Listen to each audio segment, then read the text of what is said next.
Okay.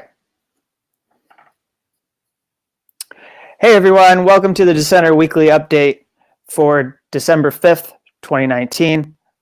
I'm Kevin Gostola. I'm the managing editor for shadowproof.com. I'm Brian Sonnenstein, publishing editor for shadowproof.com. And each week we're running down the latest news in whistleblowing stories. We're looking at updates on WikiLeaks from the past week, and also talking about any related press freedom stories that might be relevant to what we're covering. And this week, a couple of the stories that we're going to be getting to involve a whistleblower being deported to Honduras from the United States. Also, we have Walmart tax dodging in a whistleblower complaint. And before we dive in, I just wanted to remind people to please hit the red subscribe button below this video. Remember that we're 100% reader funded and supported website, and we can only do this with your financial support. So please go to shadowproof.com/donate if you can pitch in a couple dollars and help us do this work. We appreciate you for watching today.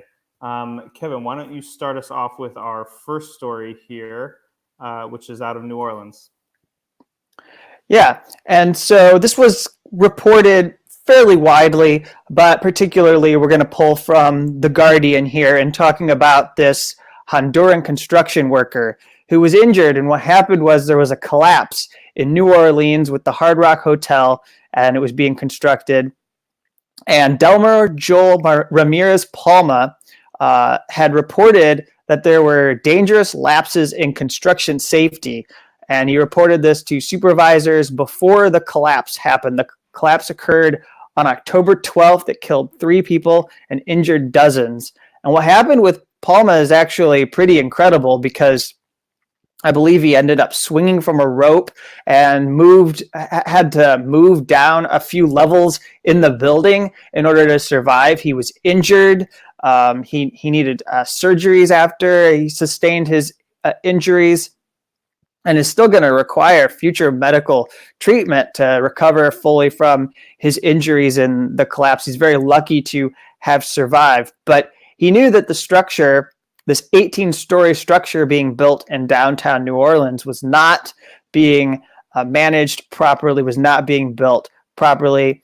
And after the accident, he was interviewed by a local Spanish language media outlet called Jambalaya News. And then days later, ICE showed up. Immigration and Customs Enforcement came. He was out fishing with his family in a national wildlife refuge, and they said he lacked identification, and he didn't have his identification documents. He didn't have the right papers. And so what happened is he ended up being targeted with deportation proceedings. And this happened in October. And this arrest, this being targeted for deportation, led to a lot of criticism from immigration advocates. And the King Company is the supervising company at the Hard Rock site that is responsible for overseeing what's going on. So technically, that's the firm in which he would have been bringing these safety complaints against, not just Hard Rock in particular, but this hotel, this whole collapse, basically a way of, I think, covering up what was going on and what led to the collapse. You essentially see that Palma has now been deported from the country so that he's not a problem for this company any longer. Yeah, and I just wanted to quickly, before we go on to the next story, read a quote that I pulled out of this story that I think is just important to underscore. And this is from Ava DeJoey, the Secretary of the Louisiana Workforce Commission. She wrote, in the aftermath of a disaster of this scale, the public needs all information to understand what happened at the work site, including information from Mr. Ramirez Palma and workers like him who witnessed safety violations before the collapse. If he is deported, the public may never know what key information is being deported with him. The investigation will undoubtedly suffer. So, it's still unclear sort of how all of these different parts are intertwining, but it's clear that by getting him out of the country, it will interfere with the investigation. Yeah. Yeah, absolutely. I think this is to expand the way that we look at whistleblower retaliation. And obviously, if you're an immigrant, that's one easy, convenient tool to deploy customs agents against you in order to remove you from the country so you no longer can be a problem. I mean, you can do that for whistleblowers. You can do that for watchdogs. We've seen countries around the world that deport people who are engaged in monitoring human rights abuses, etc. And that's a way that you can protect corruption from being addressed or from having to respond to efforts to create some kind of accountability. Thank you. Why don't we go to our next story here? We have whistleblower suit alleges that Navistar bilked feds out of $1.3 billion. What's going on here, Kevin?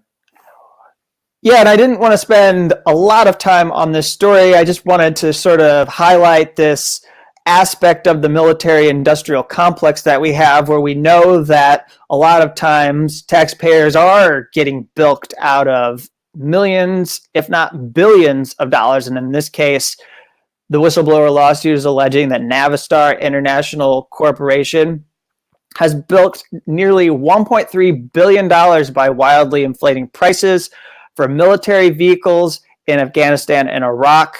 And, regardless of whether you support the war or not, that's not really the issue at this point. The whole thing with the whistleblower is that forged invoices, fabricated catalog prices, and other fraudulent and misleading documents were given to the government to perpetuate a fraud that has cost people who are involved in approving this contract. So it's dishonest behavior. It involves these mine-resistant, ambush-protected vehicles, the MRAPs, which are well-known vehicles, kind of iconic vehicles when you consider the Iraq War. I mean, I think at first there was actually controversy over whether they were protected enough, like they were putting enough on them in order to protect soldiers from being blown up by IEDs in Iraq. And that was actually a whistleblower scandal of its own, that the Defense Department wasn't responding to them. And so now, with Navistar Defense, which is in Illinois, you've got this abuse of the contracting process. And for the most part, when you have these kinds of systemic contracting abuses with the Pentagon, you find that it's just tolerated. The Pentagon maybe complains about it to the company, but unless it's publicly known, unless there's some kind of a lawsuit, you rarely see any kind of accountability for this sort of extreme kind of fraud against taxpayers. Thanks, Kevin. Yeah, we will have a link to this in the description. I think this is a really important story. I wanted to move on. We have a couple stories here that relate to tax dodging. The first one involves Walmart. Can you tell us a bit about that one? Yeah, we have a little bit of a theme of like offshore tax havens and the super rich hiding their money in order to get away with whatever kind of schemes that they have. This kind of thing we've got going for this weekly show here. And I guess it goes back, this actually kind of relates to the previous story because we're talking about taxpayers having their money bilked. And then in here, you've got Walmart actually avoiding paying their taxes by, according to this whistleblower complaint, which Quartz reported on, you've got former Walmart executive saying that the world's biggest company, Walmart, has underpaid nearly $2 billion worth of taxes by offshoring their funds, by avoiding nearly $200 million in taxes on that money, overstating foreign tax credits in 2009 and 2010. So this is going back a decade or more, looking at their conduct, routing payments from Luxembourg to the United States via the United Kingdom and not declaring they came from a tax haven. And these are actually executives that used to work for Walmart. I believe there's two of them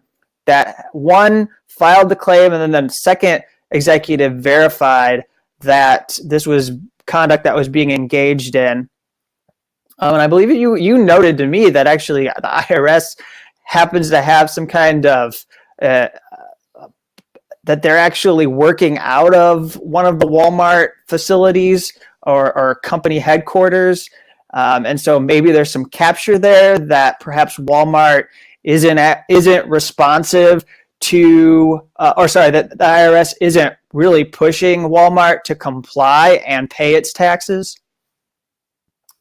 Yeah, and it's interesting too in this story, if I could just quickly read a little bit more. In addition to having an IRS office within Walmart, there's also a private auditor, EY, that's involved in this story.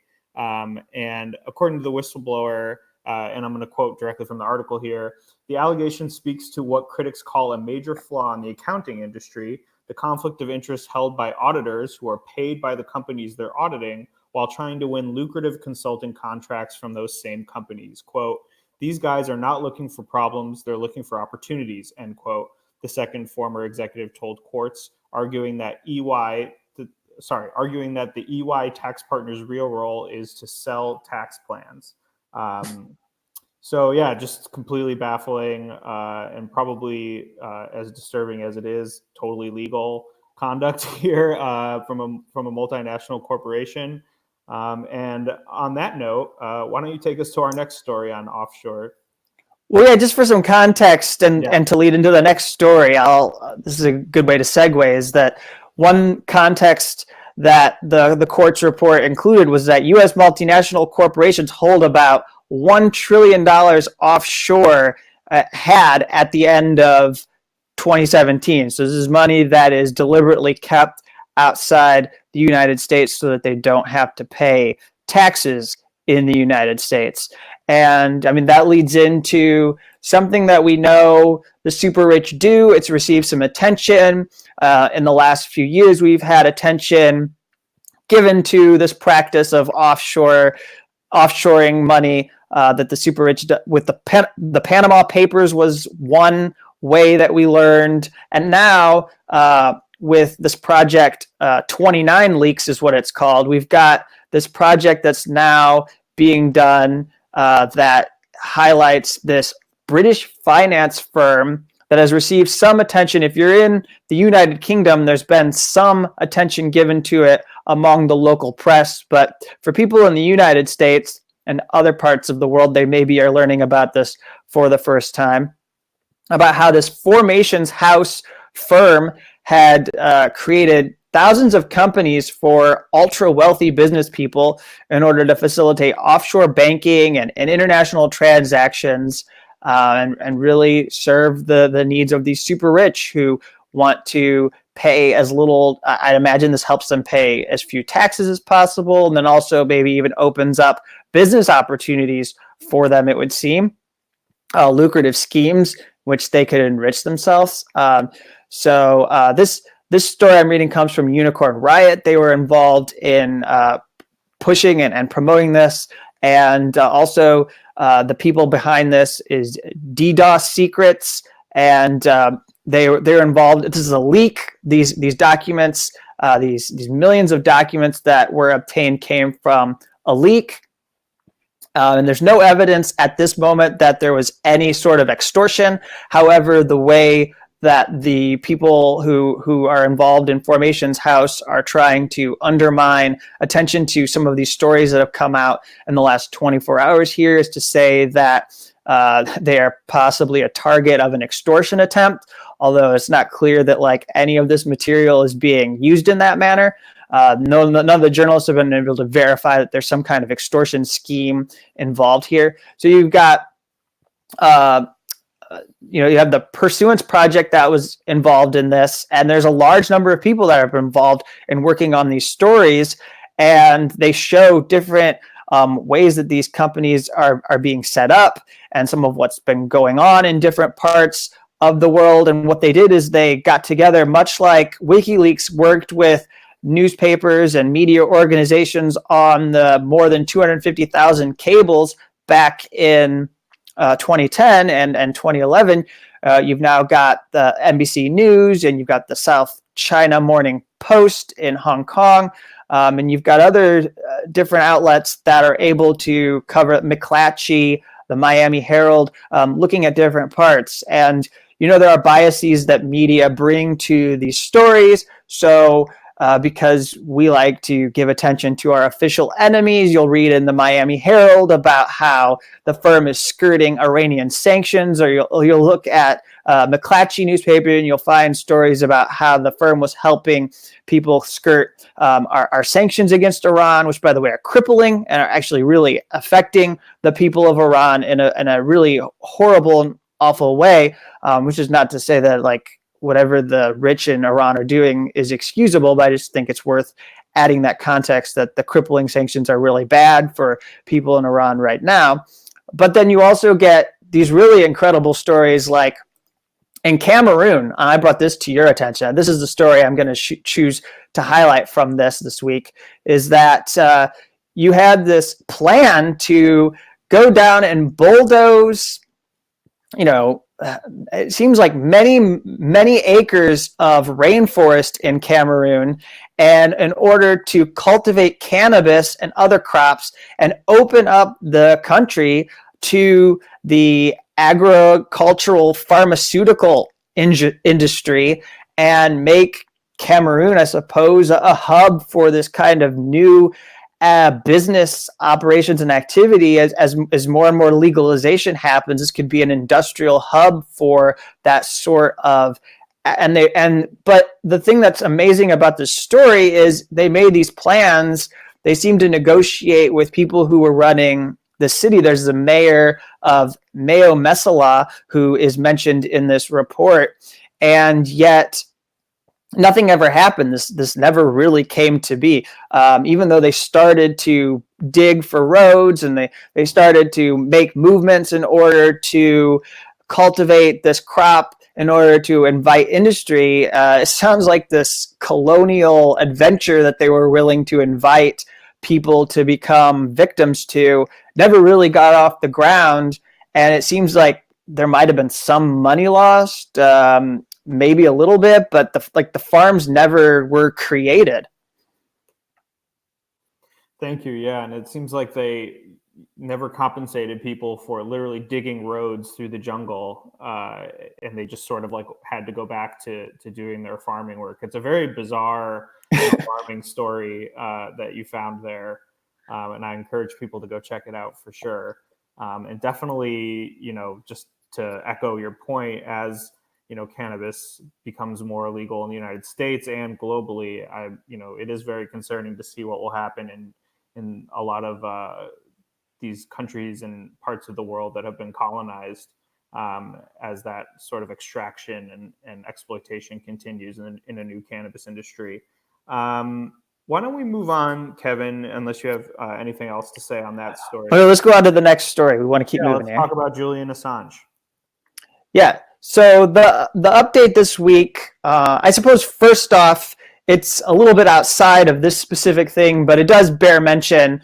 And I know the banner doesn't match, but I just want to work this in here quickly as a follow-up to something we covered previously, which is that we mentioned there was this international movement among doctors to pressure the UK government into really caring about Julian Assange's well-being and his health, and they brought attention to what he's been going through with his dental health, with his own psychological health, and yet they've received no official response from the UK. We've barely had even an acknowledgement. I don't even know if we have an acknowledgement officially from the United Kingdom related to this letter, at least publicly.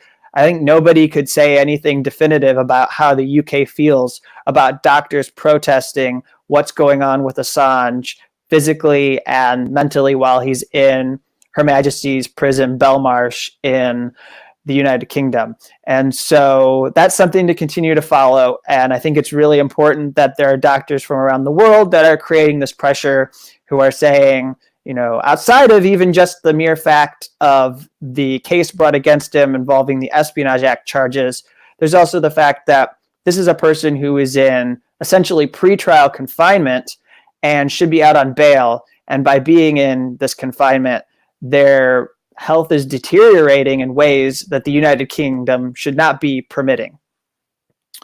So this story specifically that we're talking about here, the Spanish judge being allowed to question Assange, is an important development in the case of Assange because it relates to the Spanish security company UC Global that spied upon Julian Assange while he was inside the Ecuadorian embassy. And he didn't just spy on Julian, he just spied on attorneys who met with him, his own entire legal team. That includes even when they knew that they were probably being monitored and moved into places like the women's bathroom so that they could escape scrutiny. Well, they actually had even bugged the women's bathroom so that they could monitor and spy on attorney-client privileged conversations. You have journalists that were visiting Assange, people like that. You have friends who were visiting, and their devices were collected at checkpoints when they entered, and they were targeted.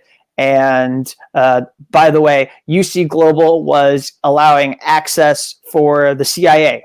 Other parts of the United States government were able to get access to this material in order to use it, I presume, in order to bolster their case against Assange, to make it easier to prosecute and target Assange and other people who are part of WikiLeaks, to probably help facilitate this grand jury investigation that is still going, this grand jury that's impaneled in Alexandria, Virginia. And then now what you have is this privacy rights case that's unfolding in Spain. So while you have the extradition case in London, you simultaneously have in Spain this case that was filed by Assange and his attorneys on behalf of them to say that their rights were violated and that Spain needs to take action against this company. And specifically, I think his name is David Morales at the company, who was involved in this operation, spearheading this operation, and that there needs to be some accountability for the violations of privacy that took place. They list a number of offenses that they believe were committed by this company. And so Assange, in the middle of this month, I believe December 20th, thereabouts, that he's going to be brought to the court, to a courtroom, and he's going to be set up, and via video link, he's going to be interrogated or questioned by a judge in Spain about what happened with this, so that testimony can be collected and be used to help the judge make a decision on whether rights were actually violated or not. Thank you. Yeah, we are definitely going to keep updating on the Assange case, especially as we move toward your coverage of the trial next year. Just another one of the absolutely like batshit insane aspects of this entire thing. So I appreciate you keeping folks up to date on that. I really wish there was more coverage given the implications for press freedom in the United States and around the world. So go ahead. Well, and I believe that this is a good time to remind people that it's been 267 days that Chelsea Manning has been incarcerated, that she now owes $158,000 in fines. She, of course, is the U.S. Army whistleblower who provided documents to WikiLeaks, exposed war crimes, and we've been updating. We have done 2 episodes prior to this one, and on each episode, we're updating on her status, how many days she's been jailed for refusing to comply with this grand jury that is really set up to destroy an independent media organization that confronted and challenged the United States government. And now she owes $158,000 in fines, $1,000 a day. And so there's that. And then Julian Assange, of course, has been in prison since the month of April. I don't have exact days, but he already completed a sentence for violating bail and is still being kept in jail. And then, of course, we have the other cases of whistleblowers that have been targeted by President Donald Trump, with Terry Albury, who's an FBI whistleblower, and Reality Winner, who is an NSA whistleblower, who are both serving their prison sentences. And then there's the alleged drone whistleblower, Daniel Hale, who has an upcoming case and still faces charges and is likely to go on trial sometime in March or later in 2020. Thank you, Kevin. Yeah, we will absolutely keep folks up to date on all of that. How about you take us to our final topic here, which is a film review? Yeah, I wanted to speak about The Report, which is this film that came out. It's posted to Amazon.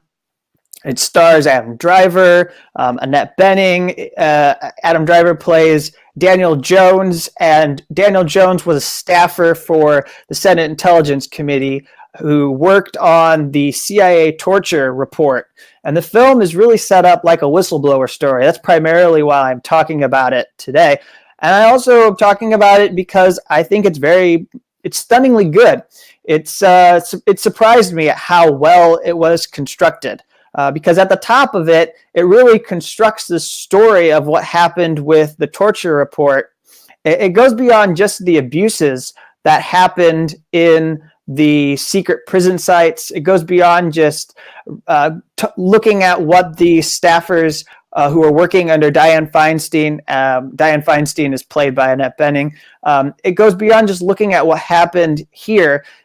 It gets into the politics around it and how Republicans tried to lean on Dianne Feinstein and say President Barack Obama had campaigned as a post-partisan president, and that when he was elected, he promised to put partisanship behind him. And so how could you be pushing this whole thing of accountability for CIA torture? Why couldn't you just let this go and abandon it? And so while this politics was playing out, where you had the entire Obama administration willing to decriminalize torture, reluctant to hold any officials accountable. There were no people who were ever charged with any crimes. The Justice Department refused to press charges. The Justice Department actually refused and was very reluctant to share any kinds of findings with the Senate Intelligence Committee about what they had found when they conducted their investigation into the CIA. So you had, for most, if not all, of this process of putting together the torture report, the Senate Intelligence Committee being on its own, looking at the files that the CIA was willing to show them. And then, of course, as we know, while John Brennan was the CIA director, they were targeted. Basically, the Senate committee was hacked. They were spied on by the CIA. So you had this whole issue of like the separation of powers, and this film really shows what happened and what unfolded, and it presents Daniel Jones as this kind of whistleblower. I mean, and ultimately, I don't really want to quite give away what happens in the conclusion of the film for people who haven't seen it. I try to do spoiler-free reviews because I want people to still have the same enjoyment that I had in seeing how this unfolded. But the way it's constructed, he's this whistleblower, and I think even after he left, it's really clear that he's one of the few people within the Senate that we just really don't know about, who is responsible and instrumental in us actually having some semblance of accountability. The CIA torture report is really almost the only thing we have in existence that put the CIA on the defensive and required them to answer for what they did. For a very short amount of time when this report was made public, they had to rebut these allegations against some very extreme abuses that went on under their watch when Bush was president. And that's largely because of what Daniel Jones and a couple other staffers did. There's just a handful of staffers. They were working underground in this facility this offsite CIA facility in Virginia. And it was monitored. The CIA controlled it. And nobody wanted them to be successful. Basically, this whole process of putting together a report was a kind of punting of responsibility. I mean, the Obama administration almost figured, at least if we're creating some kind of account of what happened, we can get away with not doing any sort of prosecutions of the people who were responsible for torture. And this film really shows how this was kind of like a thankless job, that like the people who were involved in working on this study weren't expected to succeed in putting this together, and they were probably never going to get the gratitude they deserved for the work that they did day in and day out, combing over millions upon millions of documents trying to uncover what happened and how the CIA was hiding what it was doing with torture from senators, and making it sure that the public was deceived into believing that torture was successful, when in fact it wasn't leading to any information that was crucial in catching terrorism suspects. In fact, a lot of what they knew they didn't need to obtain through torture. They had plenty of intelligence that they obtained that was actionable without using torture. So it's a crucial film. I encourage you to watch it. And I really give a lot of credit to the director and writer of the film for the way it's constructed and how it doesn't lionize. There's no fairy tale storytelling in the way that they present the Obama administration and the way that they present Dianne Feinstein. It's very realistic about how both parties are implicated in the fact that the CIA officers were never, nobody in the CIA was ever held accountable for their role in torture. Thank you. Yeah, I'm really looking forward to seeing this film. I have not seen it yet. And, you know, if I'm going to trust anyone's endorsement of such a thing as, you know, an honest depiction of what has unfolded over the last, I guess, decade or so, it's going to be you. So I appreciate this review. And I think that's a good place to leave it. Did you have anything that you wanted to sort of end on or talk about before we go? No, I'm just thank you for watching this show. And I would encourage people, I know you have a thing that you want to give people for as we sign off, but you know, if I could just say, for anyone who's liking and leaving comments on these videos, I greatly appreciate those. I'm reading those every week. So I appreciate any kind of feedback you can give for how we're doing these weekly shows.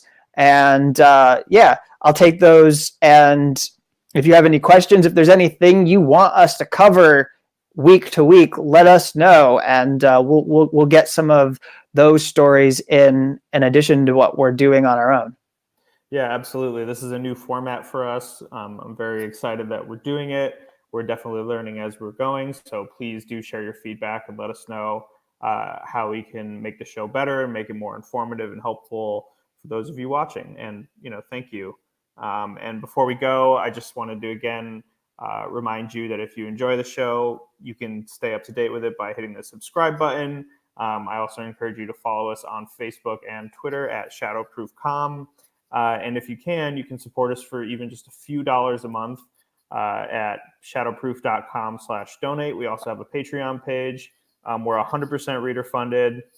We don't have any huge donors. We're not taking any advertising money. All of our money comes from our readers, and our ability to do this depends on you all. And we have some cool perks for people who join us and give on a monthly basis, from members only chat room and tote bags and a newsletter that Kevin works on that's very excellent. And so, yeah, I just wanted to encourage you all to support us and keep watching and let us know how we can improve. And thank you very much, Kevin. I appreciate it.